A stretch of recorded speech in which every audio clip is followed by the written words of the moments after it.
Querido irmão, querida irmã, seja bem-vindo à leitura bíblica diária. Hoje é dia 7 de julho de 2020, iniciamos este devocional em nome do Deus Pai, Filho e Espírito Santo. Amém. Quero inicialmente te agradecer por acompanhar este momento, também agradecer porque você tem curtido, tem comentado e compartilhado na medida do possível esta palavra para que ela alcance mais pessoas, assim como você foi alcançado. Deus tem se manifestado sempre por meio da ação do Espírito Santo na sua palavra. Desde Adão e Eva, Deus tem se manifestado e Ele tem agido de forma amorosa, porque ama aquilo que Ele fez, toda a sua criação, e porque Ele quer cuidar de toda a sua criação, quer cuidar do ser humano que Ele fez à sua imagem e semelhança. E assim nós queremos acompanhar os relatos bíblicos para este dia. A primeira leitura é de Gênesis, capítulo 29, os versículos 1 a 14, onde nós lemos assim: Jacó continuou a sua viagem e chegou à terra do Oriente. De repente ele olhou e viu no campo um poço. Em volta dele estavam 3 pastores, cada um com as suas ovelhas e cabras. A água para os animais era tirada desse poço, que era tapado com uma grande pedra. Quando todos os pastores se ajuntavam ali com os seus animais, então tiravam a pedra para dar água às ovelhas e cabras. Depois tornavam a pôr a pedra na boca do poço. Jacó perguntou aos pastores: De onde são vocês, meus amigos? Somos de Harã, responderam eles. Em seguida perguntou: Vocês conhecem Labão, filho de Naor? Conhecemos sim, disseram. Ele vai bem? Perguntou Jacó. Eles responderam: Sim, vai bem. Olhe, Raquel, a filha dele, vem vindo aí com as ovelhas. Então Jacó disse: Ainda é dia e é muito cedo para recolher as ovelhas. Por que vocês não lhes dão água e as levam de volta para pastar? Eles responderam: Não podemos. Temos de esperar que todas as ovelhas e cabras estejam aqui e a pedra seja tirada da boca do poço. Aí daremos água para elas. Jacó ainda estava falando com eles quando Raquel, que era pastora de ovelhas, chegou com os animais do seu pai. Logo que Jacó a viu com as ovelhas e cabras do seu tio Labão, ele foi e tirou a pedra da boca do poço e deu água para os animais. Depois ele beijou Raquel e, muito emocionado, começou a chorar e disse: Eu sou parente do seu pai, sou filho de Rebeca. Raquel foi correndo contar tudo ao pai. Ele ouviu as novidades a respeito do seu sobrinho e logo saiu correndo. Quando encontrou Jacó, Labão o abraçou e o beijou e o levou para casa. Jacó lhe contou tudo o que havia acontecido. E aí Labão disse: Sim, de fato, você é da minha própria carne e sangue. Amados irmãos e irmãs, para quem, se você acompanhou as leituras bíblicas dos últimos dias, nós vimos o desfecho da vida da família de Isaac e Rebeca, os seus filhos Esaú e Jacó. Jacó, ele foi um filho que foi mal orientado pela mãe e assim ele acabou traindo o seu irmão, acabou enganando o seu pai, acabou mentindo. Essa é muitas vezes a situação das famílias, até mesmo das famílias cristãs, infelizmente, por causa da natureza pecaminosa, por causa da desobediência à lei de Deus. Assim foi a vida desta família também.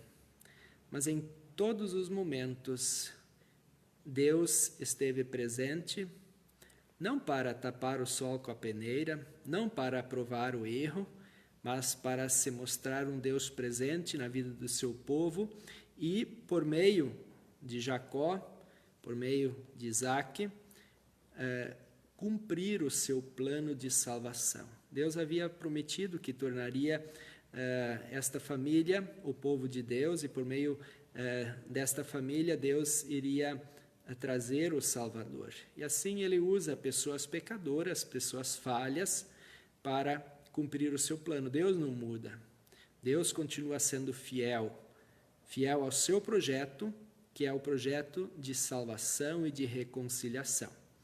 Queridos irmãos, eu os convido para que nós olhemos também para o relato bíblico do apóstolo Paulo aos Romanos, capítulo 3, os versículos 1 a 8, onde o apóstolo Paulo fala assim: Então, qual é a vantagem de ser judeu? Será que ser circuncidado tem algum valor? Tem sim, e de muitas maneiras. E a primeira vantagem é que Deus entregou a sua mensagem aos cuidados dos judeus. Mas se alguns não foram fiéis, será que por isso Deus vai ser infiel? De modo nenhum. Que Deus continue a ser verdadeiro, mesmo que todas as pessoas sejam mentirosas. Como dizem as Escrituras Sagradas a respeito dele, que fique provado que tu tens razão quando falas e que sejas vencedor quando fores julgado. Mas, se as injustiças que cometemos servem para mostrar que Deus age com justiça, o que podemos dizer? Que Deus é injusto quando nos castiga? Eu falo aqui como as pessoas costumam falar. É claro que não. Se Deus não fosse justo, como poderia julgar o mundo? Mas digamos que a minha mentira faz com que a verdade de Deus fique mais clara, aumentando assim a glória dele. Nesse caso, por que é que devo ainda ser condenado como pecador? Então, por que não dizer, façamos o mal para que desse mal venha o bem? Na verdade, alguns têm me caluniado, dizendo que eu afirmo isso, porém eles serão condenados como merecem.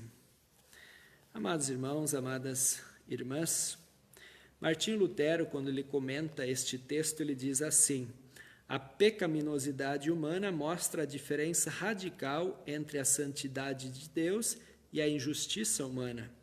Deus fez alianças com seu povo, mas nós quebramos nossas promessas. Pelo fato de nossa infidelidade não conseguir anular a fidelidade de Deus. Ele nos redime porque é gracioso. O povo de Israel, os judeus, não foram fiéis a Deus. Eles se desviaram inúmeras vezes de Deus. Mas Deus continuou sendo fiel, assim como aconteceu com a família de Jacó, de Isaac, de Labão. Deus continuou sendo fiel. E aqui o apóstolo Paulo também diz: Deus não muda, Deus continua sendo fiel.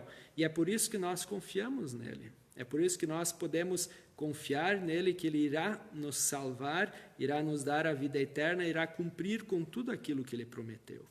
Nós quebramos promessas, mas Deus não quebra. Deus ama a sua criação.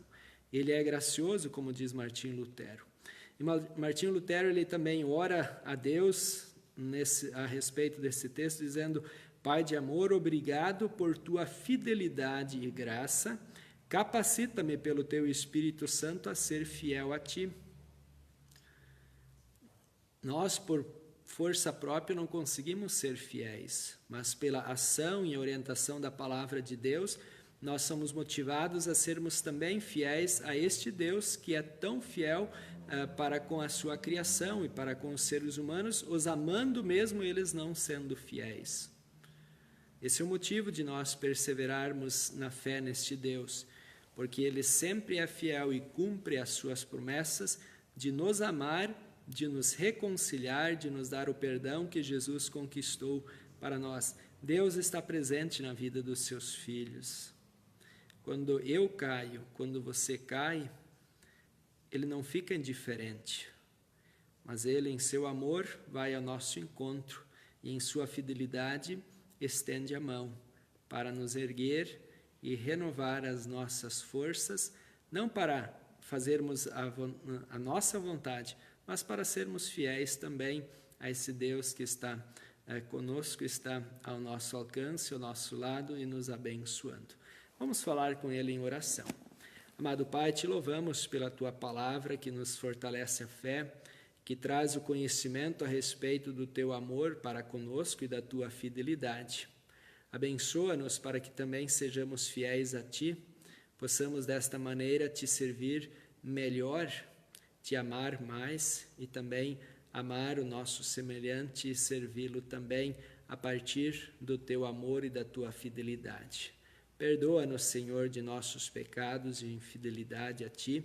Perdoa-nos por tantas situações que nós agimos contrário à Tua lei e em Teu perdão, no perdão que Cristo nos conquistou, nós reiniciamos, nós recomeçamos a nossa vida e motivados pelo Teu amor e pela Tua fidelidade, queremos Te servir mais e mais. Que esta palavra possa fortalecer a fé dos Teus filhos que participam dessa leitura bíblica e que eles possam anunciar os Teus maravilhosos feitos também, onde eles estiverem vivendo. Nós oramos em nome do Salvador Jesus. Amém. Receba a bênção do Senhor. O Senhor te abençoe e te guarde. O Senhor faça resplandecer o seu rosto sobre ti e tenha misericórdia de ti. O Senhor sobre ti levante seu rosto e te dê a paz.